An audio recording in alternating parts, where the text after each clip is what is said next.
Praise the lord. ప్రభునందు ప్రియమైన సహోదర సహోదరులందరికీ నా హృదయపూర్వక వందనాలు తెలియజేస్తున్నాను. ఈరోజు మా యొక్క చక్కని వాగ్దానంతో దేవుడు మీ ముందరికి నన్ను తీసుకువచ్చిన రీతిని బట్టి దేవునికి మహిమ కలుగును గాక. ఆమేన్. ఈరోజు మీ కొరకు దేవుని వాగ్దానం అదేమనగా కీర్తనల గ్రంథము 23వ అధ్యాయము 2వ వచనం చదువుకున్నట్లయితే, పచ్చిక గల చోట్లను ఆయన నన్ను పరుండజేయుచున్నాడు, శాంతికరమైన జలముల యొద్ద నన్ను నడిపించుచున్నాడు. హల్లెలూయా. దేవుడు ఇక్కడ ఒక చక్కని వాగ్దానంతో మనతో మాట్లాడుతున్నాడు. అదేమనగా ఆయన పచ్చిక గల చోట్ల మనల్ని పరుండజేస్తాడంట. ఆనాడు కీర్తనకారుడు తన జీవితంలో జరిగిన ఆ సాక్ష్యాన్ని ఈరోజు కీర్తన రూపంలో మనకి చెప్పి ఉన్నాడు. ఏంటంటే పచ్చిక గల చోట్ల ఆయన మనల్ని పరుండజేస్తాడంట. ఇక్కడ పచ్చిక దేన్ని సూచిస్తుందంటే సమృద్ధిని సూచిస్తుంది.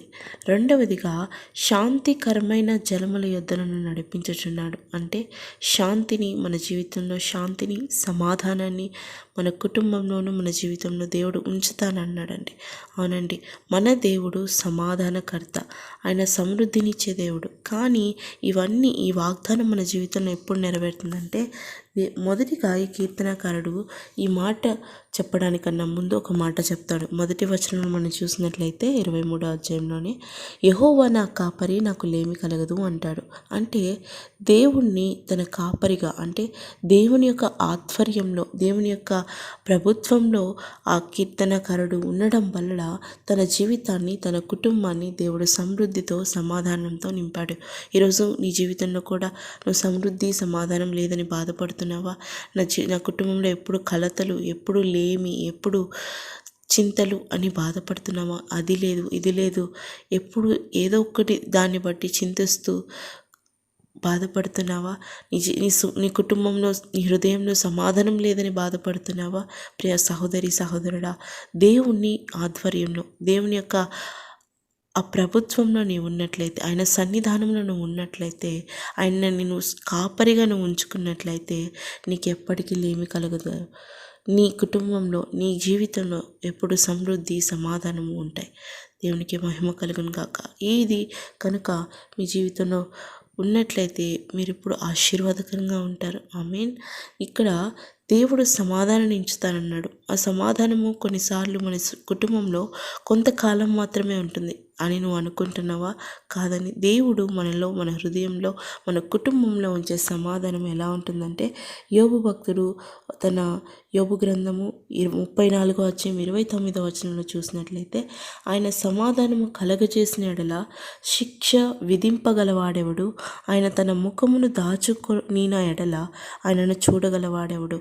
అది అనేకులను గూర్చినదైనను ఒకటే, ఒకని గూర్చినదైనను ఒకటే.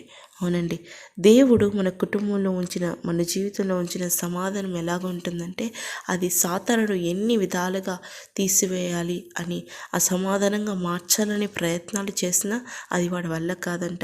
ఎందుకంటే అంతే శక్తిగల దేవుడు మన దేవుడు. ఆయన ఇచ్చే సమాధానము, ఆయన ఇచ్చే శాంతి, ఆయన ఇచ్చే సంతోషము, అటువంటి సంతోషము ఉంటుంది. ఈరోజు నువ్వు కూడా అటువంటి సమృద్ధిని, అటువంటి సమాధానాన్ని కోరుకుంటున్నావా? అయితే దేవుని నువ్వు కాపరిగా ఉంచుకోవాలి. ఆయన ఆధ్వర్యంలో ఉండాలి, ఆయన సన్నిధానంలో ఉండాలి. ఆయన కాపరి అని నువ్వు మరిచిపోయి నువ్వు దారి తప్పి వెళ్ళిపోయినట్లయితే ఆశీర్వాదాన్ని కోల్పోతావు. కనుక దేవుని యొక్క సన్నిధానంలో నీ జీవితాన్ని గడుపు. లేనట్లయితే, నువ్వు దారి తప్పి తొలగించబడినట్లయితే సమృద్ధిని, సమాధానాన్ని కోల్పోతావు. కనుక దేవుని యొక్క సన్నిధానంలో గడుపు. నీ ఆత్మీయ జీవితాన్ని కాపాడుకో. ఆయన ఆధ్వర్యంలో ఉన్నట్లయితే నీ జీవితంలో సమృద్ధి, సమాధానం ఉంటుంది. ఈ వాగ్దానం మనందరి జీవితంలో నెరవేరును గాక. ఆమేన్. ప్రేమ కలిగిన తండ్రి, మా మంచి కాపరి, గొప్ప కాపరి, ప్రధాన కాపరి, నీకే వందనాలు. అవును తండ్రి, చక్కని వాగ్దానంతో మీరు బిడ్డలతో మాట్లాడిన రీతిని బట్టి వందనాలు. ఎంతోమంది సమృద్ధి, సమాధానము, సంతోషం లేక బిడ్డలు అయ్యా అల్లాడిపోతున్నారు, బాధపడుతున్నారు, రోధిస్తున్నారు నా తండ్రి. అయ్యా నీకే వేలాది స్తోత్రములు. బిడ్డల జీవితంలో అయ్యే వాగ్దానం మీరు నెరవేర్చని తండ్రి యేసయ్య.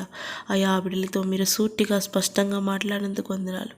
అయ్యా నీ మార్గంలో, నీ సన్నిధానంలో ఆత్మీయ జీవితాన్ని ఉంటేనే తండ్రి యేసే నీలో సమృద్ధి, సమాధానమును, సంతోషమును మేము అనుభవించగలమని సత్యాన్ని అయ్యా మాతో మీరు ఈరోజు మాట్లాడినందుకు వేలాది స్తోత్రం చెల్లించుకుంటూ బిడ్డలందరి జీవితంలో ఈ చక్కని వాగ్దానాన్ని మీరు నెరవేర్చమని, వాళ్ళ జీవితాన్ని ఆశీర్వాదంగా మార్చమని సమస్త మహిమ ఘనత నీకే చెల్లించుతూ యేసు నామములో ప్రార్థిస్తున్నాం తండ్రి. ఆమేన్.